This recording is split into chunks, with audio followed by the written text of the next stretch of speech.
Hi guys, we are about to watch a video review of me doing the World Team Tryouts Round 1 Standard course. That was back in April in Missouri when Star and I competed at the World Team Tryouts. So first we're just going to look at the map to look at the dog's path, and you guys can be thinking about what handling maneuvers that you might do or you might expect me to do. And as always, let me make that full so you can see that. If you want to screenshot or take a picture of the map for future reference for whatever reason, you can do that now. I like to save maps. I'm a map hoarder. It might be handy to watch this or have this map as you watch my video, but you also might want to try and set up some of this for yourself. So love to share maps. Okay, let me get my little toolbar here because we're going to talk about the dog's path first, because that's what we always do when we look at maps. So I'm going to think about where the dog is making turns or needing lead changes. So 1 to 2, dog is on right lead, switch on left lead at 2, back side of 3, so now your dog is still on the left lead. At 4, it's a right lead. 5, 6, 7, that dog walk tunnel to the back side of that jump. Everybody's stressed out about that when we were walking the course, but it actually didn't turn out to be as difficult as it looks for most people. But your dog is going to be on a right lead. And really, when you think about the dog's path, it is easiest for them to wrap number 7 that way versus, sending them out there versus going straight, right? And if you were if this is you here, your dog is likely to come out of the tunnel that way anyway, so to try to push them out would potentially be even more awkward. So let's undo that. All right, back to our yellow. Dog is, and depending on what side you are on after 7 will determine what lead your dog is on. I was out here. Let me show you where I was. I was here. So then my dog is probably going to be on her left lead. And then on a right lead to get into the weave poles. They naturally come out of the weave poles on the left lead. They're going to be on left lead all the way to 12. Then they're on right lead 14, 15, 16. Still on the right lead to 17. They're going to be coming out left lead after 17 to 19. And I'm going to clear some of this so you can see the end. There's too much yellow. The path clearly for the dog should be this way, right? I did see some people, let's see if I can make that a different color. Some people did wrap their dogs back that way. Some intentionally, some maybe not intentionally. But the more efficient path for the dog is to take the yellow path. So that's the course. So now we're gonna watch Star and I run it. All right, here we go. Round 1 at World Team Tryouts. And I can tell you at this moment in time, I was a little bit nervous because at the first round, the beginning of the weekend, there's hope. You're so full of hope that this could be your chance. So sometimes you don't make the best decisions when you're nervous. So just keep that in mind. As we watch it, I'm just going to let it play through one time at normal speed, and you guys can kind of make note of noticing lead changes, what handling maneuvers I used, maybe what handling maneuvers you might have used instead, if I was on the correct side of the dog, where I made mistakes and where everything went great. So let's watch that first.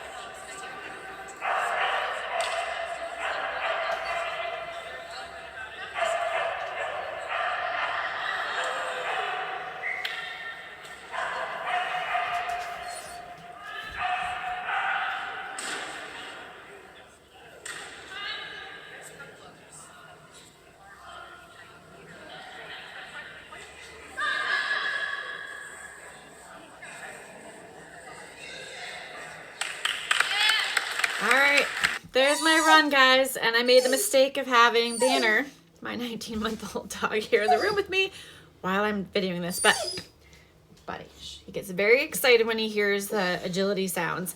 Oh, he's coming up. Oh, there he is. Okay. We don't need the sound for the rest, so he should be quiet. I am going to put it in, and let's hope this works.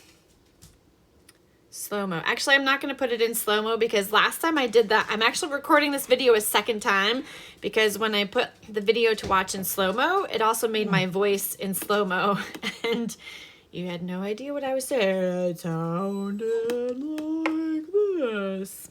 Not very helpful. So we'll just use this little wheel thing I have. Whoops. Hold on. Let's see. I'm using this new app. It's pretty fancy, but I'm not super good at it yet. As you saw from me trying to use the yellow line to show you the map. Okay. So we're going to play. And I should be able to use my little thing. Okay. This is going to allow me to maybe do it in slow-mo. Okay. This is going to allow me to do it in slow-mo for you. Okay. So star takes 1, 2. No problem. A little wide. But who cares, right? It's not terrible. I do a front cross because she's going to do, I need a side change. She's also going to do a lead change onto her right. And here's where our first mistake happens. Things are looking good. Look at how I'm giving her collection. I'm looking at her. She's looking forward at the jump. All is well. We are setting up to do this jump perfectly. However, that doesn't last long. She's still jumping. She's ready. She's going to take one more stride. Now she's taking off. And look where my chest is. So, to be honest, I feel like in normal situations, she's committed to the jump. I can go. But I think when everyone's hyped up and a little anxious, and now she's taking the jump, and I'm looking at her, but I'm already turned away from her. So I really should have supported this jump a little bit more because she knocks it. It just comes down with one of her back feet. So when I'm this much turning from her, she's probably think, oh shoot, I gotta catch up to mom. And it makes her turn a little bit like she had not originally intended to. So I should have supported that a little bit more, but I'll tell you why I probably didn't is because I'm thinking about this long line down the dog walk to that tunnel to the backside for number 7. So, but I got there. So I should have just not worried about it because this does not get us an E though. This means we're still, in the running. This is a fault. But when you're at tryouts, like if you do a lot of local trials, you know that usually at the novice level, they allow you to have some mistakes. But usually dropping a bar cannot be one of those. You can maybe have a couple refusals. In AKC, you can have a wrong course in novice and open and still qualify, get a ribbon and have a placement, and a run toward a cue towards your title. And then when you get up, you know that you're not allowed to have any mistakes whatsoever. In most venues, when you're in the higher levels, you can't even have a single refusal or anything. World Team Tryouts is not like that.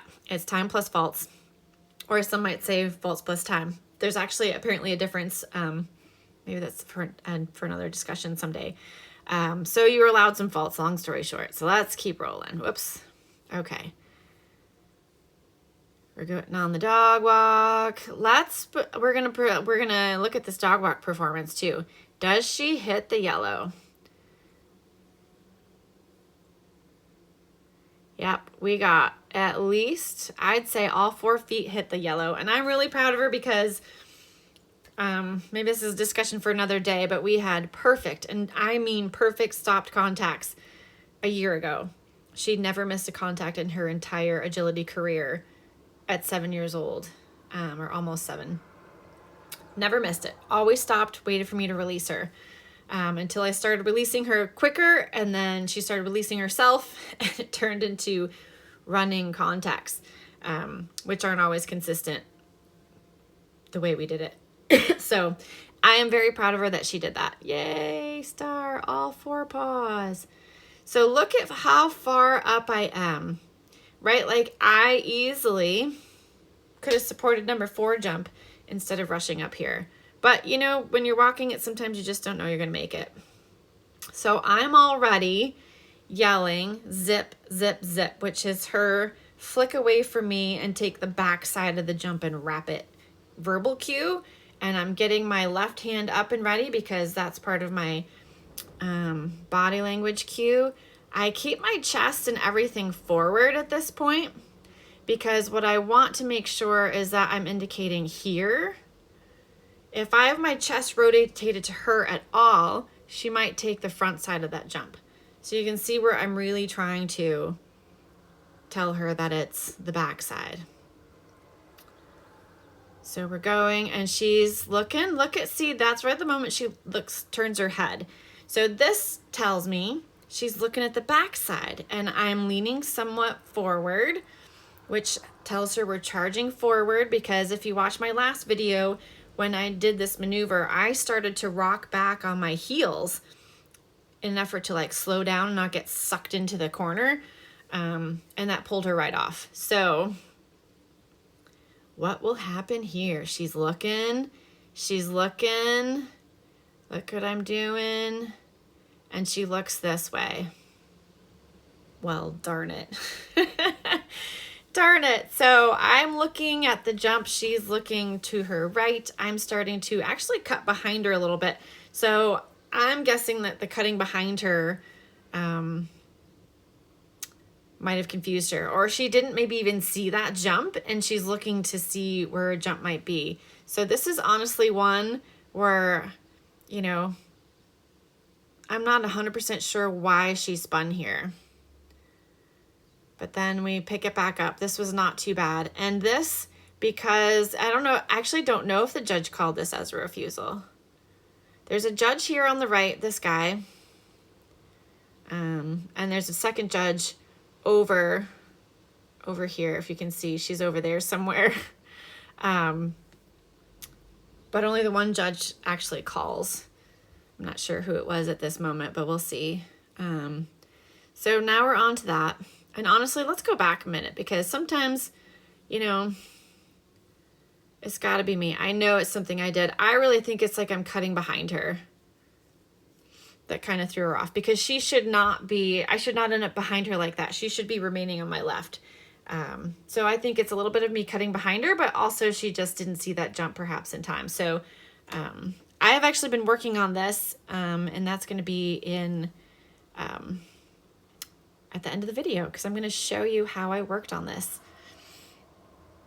Because I made a couple mistakes in this video and I set this up at home and worked on some of these things. Now we're cooking, now we're in business. So I bring up this opposite arm, my left arm is up because she's jumping relatively straight. She's headed this direction right now. Oops. So I want to make sure she turns into me because she didn't wrap that really great. But it's all right. She's still in pretty, like, even though she didn't wrap it, like, she's in good line to hit that jump, which is good because that's a double jump. And that's often where dogs drop bars. So, whoops, we're going to go forward. Okay. So I dropped that arm. I've got her now. And now I'm going to be sending her into the weave poles. So see how she looks at me? She's on her left lead. I'm on her left. And I was a smidge behind. Or I wasn't up behind. I'm about to get behind, right? I'm kind of neck and neck. So if I was forward of her, if I was already up farther, she probably wouldn't be like thinking about coming to her left. But because I'm over there and not ahead, she's looking at me like, where are we going next? But she see that arm comes out. And I'm already yelling weave at this point. So she looks, finds the weave poles. This is a great skill that she has. We've worked on this stuff so much. I guess that's the video. I was thinking I could zoom out more, but that's the video. She gets in. So I keep this left arm up a little bit as kind of a support. So I kind of center to the weave poles with my left arm, and I might keep that out until I'm past behind her on that rear cross, just as support. I think at this stage in her life, if I had just put that arm down and started running, she probably would have stayed in there. But when you're first teaching it, you're gonna have some support there. Okay, notice how also I'm keeping my eyeballs on her. Like I'm cutting behind her, but the whole time, like my chest is pointed where I want her to go. That's an important thing to keep in mind. See how much I'm drifting away? But look at, I've still got my eyeballs on her and I'm rotated towards her. If I just turned and ran this way to get, oops, too many arrows. If I turned to go that way too soon, trying to rush there to get up there to meet her, I could have potentially pulled her out of the weave poles. She's pretty highly trained on them, so that may not have happened, but in a trial like this, I'm not going to give that up to chance. At practice, yeah, maybe I would proof my weaves by just running and not really supporting them, expecting her. She should stay in. The job of the dog is once they're in the weave poles, they should just keep weaving till there are no weaves. But in a trial environment, especially a trial with this much on the line, I am going to support her the whole time. So that's why I am still supporting the line that she is on. All right, let's keep going. She comes out of the weave poles. I'm indicating that broad jump, or some people call it the long jump. So I noticed a couple trainers. In fact, I want to say I saw Perry DeWitt do this. She was running a bigger dog than Star, runs the large in the 24-inch category, but she actually gave her dog a collection cue here because a lot of dogs are going to be thinking about that red jump. It's right in front of them. And if they're coming with a lot of speed and they're a bigger dog, they're going to land potentially, because they're an extension, they could land out here, right? And then think about this jump instead of coming over here. I did not give her a collection. I just sort of turned with her, but she landed. Like, see how she landed? She was already taking it kind of at a turn, which I guess is potentially risky because if she came on the left side of that pole that you see right in front of her now, that would have been a fault. But I didn't worry about that. That did not enter into my head at all during running this. Okay, now here's where we make it's coming up. So my plan, like, look where I am. My plan was to actually be over here. Actually, my plan was to actually come this way. But I don't do that. I stay out there where I am, and you'll see why that's a bad choice, right? I panicked. I thought I'm not going to get there in time. I wanted to do a blind cross, like in here, so that she would then be on my left, but she's on my right now. So think about that. She's on her left lead, and if you remember back to the map or you're looking at it, she needs to go, there's 2 tunnels underneath that dog walk. She's going to go to the one on the right.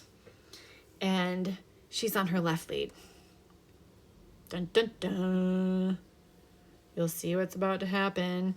Right? So now I'm telling her over and I'm screaming out, because out means move away from me laterally, which in this case would mean to move to the right to get that blue tunnel, number 13. But of course, look where she's looking. She's on her left lead. She's committed to that jump. And if I was ahead, like if I was here already where that blue arrow is, then I could indicate that there's a lead change, which might make her drop the bar, but that's better than a wrong course. Wrong course is an elimination, an E, and we're done, right? But she's looking, let's see her little path. I don't know why that's green now instead of yellow, but she's looking at that yellow tunnel. And as you can imagine, look at the commitment to that yellow tunnel. And look at me, like I am somewhat pointed at that blue tunnel, but it's pretty ambiguous. And she's already committed to the yellow tunnel. Like we're toast here. Yeah. So she goes in the wrong tunnel, and the whole crowd, you heard it in the original first video, like, oh, because we were, other than the dropped bar, we were doing pretty good. So she comes out of the yellow tunnel, and I'm trying to call her to me, but she's going to come out and take the blue tunnel. So technically that's a second wrong course, but it doesn't matter. We already E'd. So I get her in there. She gets into the right tunnel. This is pretty easy peasy. But this is where we look at her. Let me zoom in. Always look at your contact performance when you're reviewing this videos, even if the judge didn't call it. That's our judge standing right there. So if there's a teeter fault, she's going to see it. She's probably not going to call any other faults after an E. She's just going to stand there and watch me. So you may not necessarily know if that was a fault or not, if it was performed correctly based on what the judge did. But you know what the criteria is. One paw has to be on the teeter when it hits before they leave the teeter. And you can see, even though it's a little bit blurry, we've got at least 2 feet. So I'm impressed with that. I got it pretty close, though, to support it, which in the past I wouldn't have had to do. So let's zoom out. Let's zoom out. Okay, there she goes. Easy peasy. I'm going to blind cross because I want her on my right for that yellow tunnel. Got a blind cross done plenty of time. I reconnect. She's not even to the yellow, and I've reconnected. I'm looking at her. She knows, she sees me. She knows I'm looking at her. And then let's see her performance. Oh, wow. Look at that. Whoo. All right, we got to zoom in on that. We got to zoom in because look, here she is. She looks like she's about to take off, and there are not even a toenail in the yellow. So let's look frame by frame here. Oh, we got some back toes in the yellow. Yes. But I'll tell you what, that's not how I want her to perform it. I would like to see those toes much farther down. But blind cross cues extension, and I'm running way ahead of her. So without, more training and better criteria for our running, because I've ruined our stop contacts, she's going to take off. But good. That was good. All right, let's zoom out again. We're going through this jump. I'm doing well with keeping my body language and my chest going where I want to go. I cue the wall, and then she is supposed to go. Let me do, her path was yellow. Let me make dog path yellow again. Her path is to take this, come over the red, and slice the purple, and then go to the last jump. But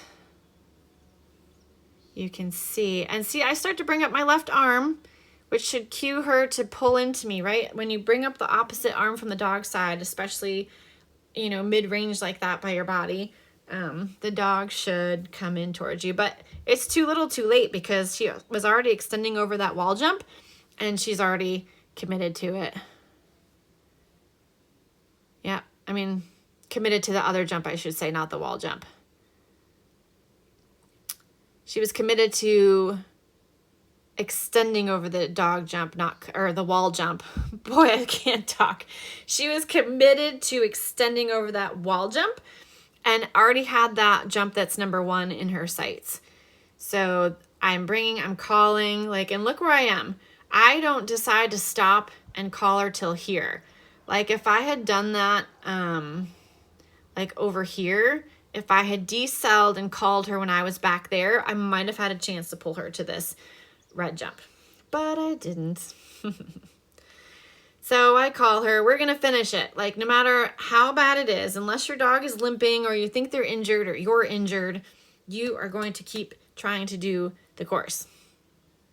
So don't give up, because sometimes, that was another wrong course. Now I've had 3 of them, so I definitely have an E, but what if that wasn't a wrong course mistake? And sometimes in the heat of the moment, you may not know exactly what your faults were. You could still cue. So keep fighting. And it's at the end. So at the end, you are the most tired and mentally tired as well. You're sucking air. You're mentally tired. You've just gotten through a difficult course, and sometimes, and if you've made mistakes, that messes with your head too and flubs it all up. Or even if you haven't made any mistakes, you're kind of we've got it. Yes, we've got it. And you're kind of starting to think that in your head already. And, or you're just so mentally tired from making sure everything was right that by now you are really tired. But this is the time to not give up. Do never give up. Okay, so let's think about the end. So now she's taking the jump. Let's think about dog's path. She's taking the path this way, but she should have been taking the red jump that way and taking it this way. However, that's really not what happens, because when she's coming from this angle, I mean, if I had executed a good rear cross, she still could be taking that yellow line, but instead she's thinking, I'm behind, I didn't do a great rear cross, and she's now thinking about that she's gonna go this way. So not good. And I'm gonna zoom in on what she does here, because I think this is an important thing. This was not and would not be a fault of any kind. However, your handling really determines if your dog's going to get injured or not. It has a big part to play in whether your dog is potentially going to get injured. And this is one of those cases where this is not great for her little body. So look at the shape of her spine. She thinks she's turning, and then I guess her spine isn't that twisted, but it's not great, right? And then she's turning on her little ankles as she's landing, and she's only on 2 feet. So all of her body weight's on those front paws as she's figuring out last minute that she needs to actually change directions. So I feel like moments like this are really not good for the dog's body. They're things that we try to minimize as much as possible. And as your handling improves, things like this shouldn't happen as much. However, when things go awry, you know, this wasn't necessarily a handling mistake per se. Well, I mean, it was a handling mistake. What am I saying? It wasn't intended. Like I had intended to make this a nice line for her. And she did this jump correctly in terms of it's not a fault, but she did not realize that she was coming here to go that direction. She thought for a moment she was going that way. So just little things. I mean, that's really, really nitpicky. But I think it's things to notice, because you're like, ooh, I don't want to do that to my dog, right? Zoom back out. And then, of course, easy peasy, we take the last jump. And we're sad because we got an E on our very first run. But we survived it. There were a lot of E's that day. We were one of them. So that's the run. And like I said, I set this up at home. And I'm going to show you some video footage of our training for that, because I wanted to fix number 11, 12, 13 where I got the wrong cross, and I wanted to fix my flick away at number 7. So those are kind of the two things that I worked on: being brave and doing that blind cross between 11 and 12, and working on being more forward and running and driving forward for those flicks for the backside. So that's what we worked on, and I'll show you just a little bit of that. Hi guys, just want to show you my practice session, and next time I'm going to get the camera closer to where I'm actually doing the skills I worked on, but just wanted to show you. This is the course setup at home, videos from a different angle. I did a different start there too. I did a blind cross. Oh, it's to be brave when you're at home. It's so much different.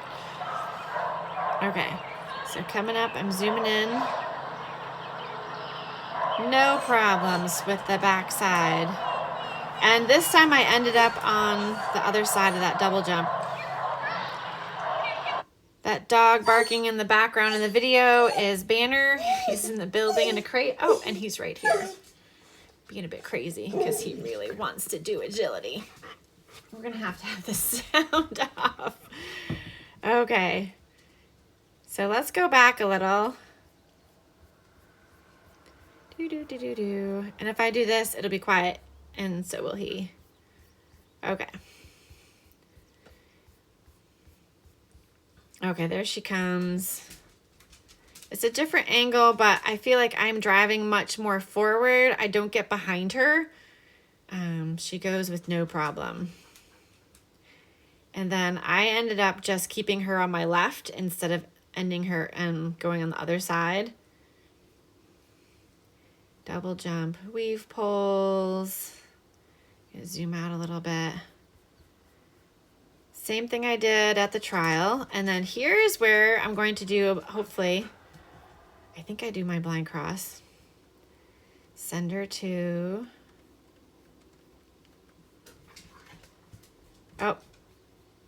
I don't know. I think I forgot where I was going.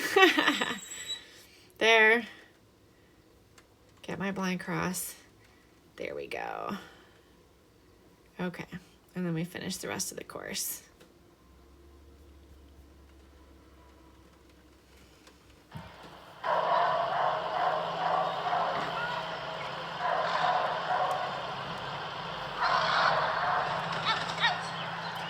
That was the wall jump. I don't have a wall jump, so I use that other jump. And you can see our ending is much nicer too when I don't make that mistake. Just a quick rear cross at that one. All right, so here I do it again, and I'm just gonna fast forward because you don't need to see the whole thing. Do, do, do, do. Where are we? There we are. Okay. I'm just scrolling here through the slow-mo thing so you can see. We worked on it again, no problem. Sometimes things are just simpler at home too. And we'll see if I finally pulled off our blind cross between 11 and 12 properly. I send, let's get where zoomed out. I'm sending, and I front cross. So, yeah. That's pretty much the extent of my training video. There's a little bit more, but you guys don't necessarily need to see that. So, yeah, I think I did this again too, and I still did the front cross. Front cross works there too. I would have preferred to do a blind cross. I think that would be the brave thing to do. But when a dog is doing, so number 13 is, or number, I mean, this is number 11 here. The dog does have to wrap that. So sometimes blinding in these situations are not the best, because the dog's path really is a tight turn, and a blind cross usually cues extension, and they have to collect to turn that tight. So that's where maybe a front cross is the better choice. So in hindsight, what I should have done at the trial was do a front cross there, and that makes you feel a little bit more brave because you feel like you have time to get there. And my other issue with the flick in the back, she didn't make any mistakes at home practicing this. So, you know, things go easier at home too. So I need to work on that some more. And I've set up a few different training sessions for that separately from this anyway. So let me know in the comments if you like to see the map review in the beginning, if you like to see how I might have practiced it after the trial, if you like those parts of the video. If you've gotten this far to the end of the video, thank you for watching. Please click the like and subscribe button. That helps me out a lot. Yeah, and nice comments only. The dog world can be a tough world. You could put 5 dog trainers in a room and you're going to have 5 different opinions on what should and should not be done. So, yeah, but let me know if you like the review, if you like all the elements of it, the map review, if you like the actual review, something else you might like to see in it, let me know. And now I'm just rambling, so I'm going to end this video. Thanks for watching. We'll see you on the next one. Bye.